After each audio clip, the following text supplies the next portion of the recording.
I'm going to be taking you through my Dark Army Zane build. It's a build that I've been able to put together with the help of different people on Discord, and I will say it's a little bit gear dependent, but not entirely. So without further ado, let's jump into it.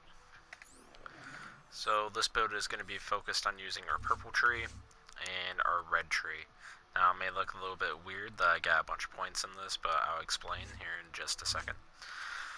So in the purple tree, we're just going to be focusing on mainly getting things that activate our action skill usage or critical. So we're going to get 5 out of 5 in mana focus, 5 into headsman's hand, 3 into tunnel vision, 5 into commitment, 1 into fugitive, 2 into domino effect just to get down the tree, and then 3 into sheer will. We want to come down here and get sheer will, so that way we can be spamming our mantis cannon as quickly as possible. Alright, in the blue tree, we got 5 out of 5 into violent speed and 5 out of 5 into violent momentum. We're skipping salvation because we're doing a U-Rad build using a deathless, and healing is this not needed. And then we got 1 in C in red, so that way whenever we activate our mantis cannon, it is going to activate our kill skills. In the red tree. So I was playing around with this, and I was using borrowed time over synchronicity because synchronicity is kind of a little bit redundant on this build due to the fact that we have commitment.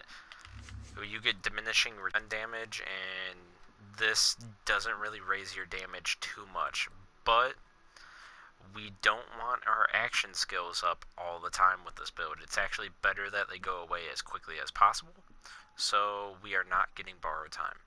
But we do get 5 out of 5 in synchronicity, and then we get 10 out of 5 in Donnybrook. Now this is because of my Seen Dead class mod, but you need 5 out of 5 in this.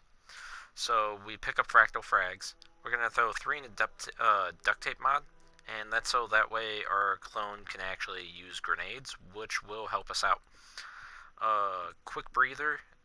We got 1 point in there, and that's this so that way we can start regening our own shield, because the one thing that this build does lack is a little bit of survivability.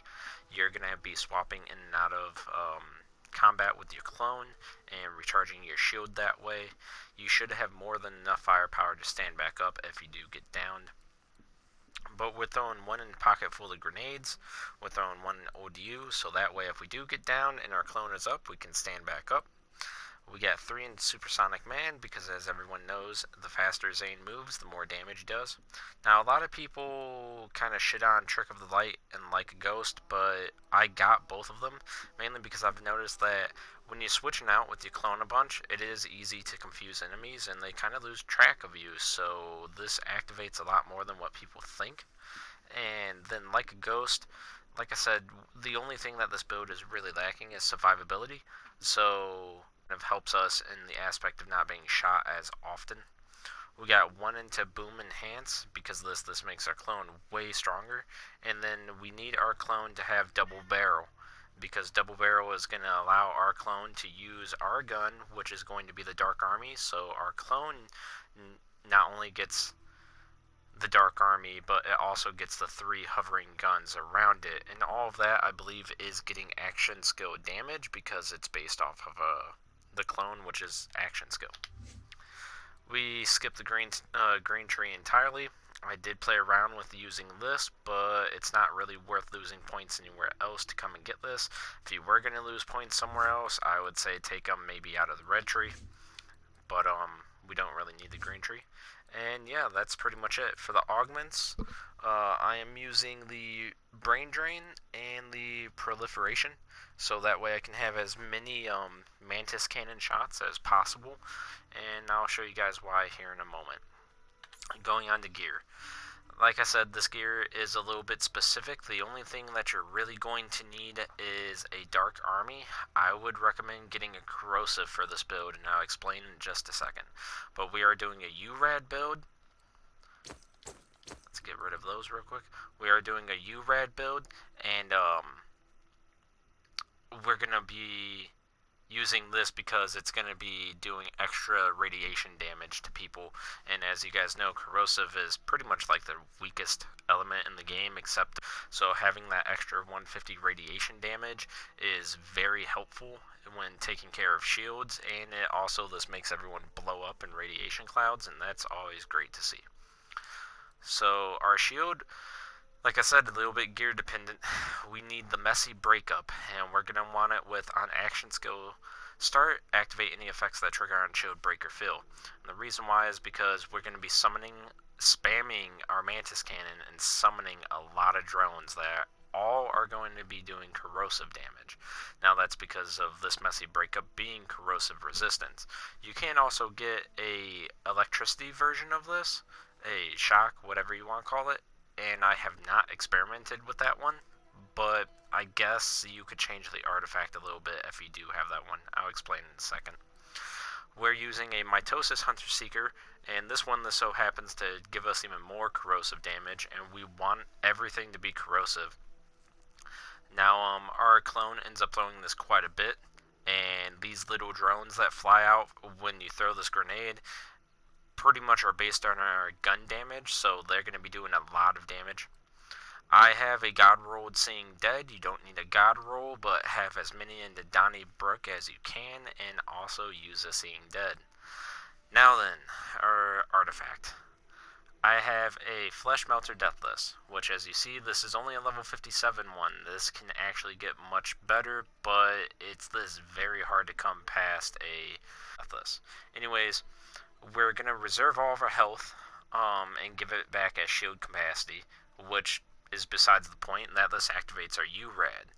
What we want is the killing an enemy with corrosive increases your damage with corrosive for a short duration. This can stack up to 150%, and if you're quick at your kills, then it's going to stay up pretty much constantly. But as you see, mine's level 57, so the 150% is only for a level 65. This one, I don't know, is going to stack up to like 135% corrosive damage. Still definitely worth it.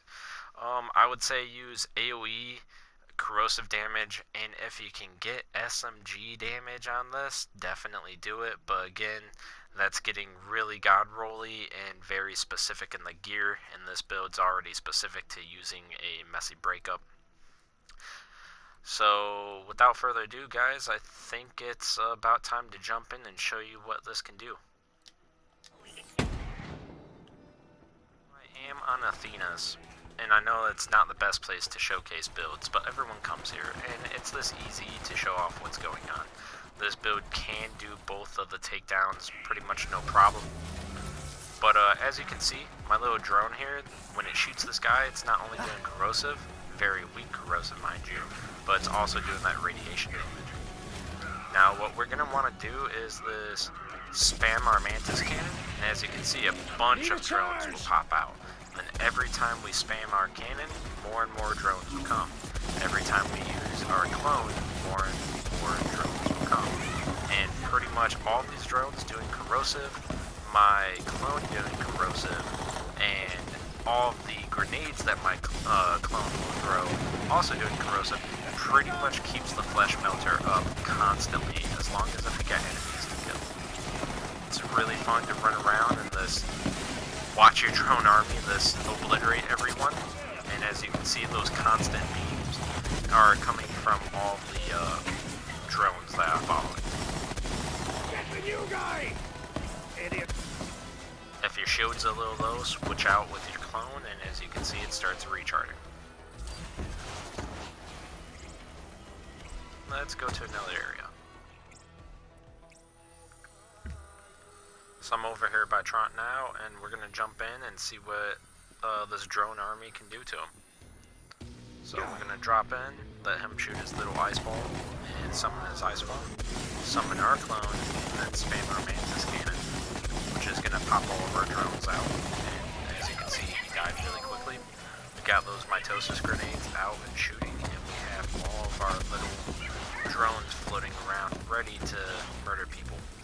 Now, this build, like I said, you guys, is lacking a tiny bit on survivability, but as long as if you time your shifts with your clone, you can always keep your shield up.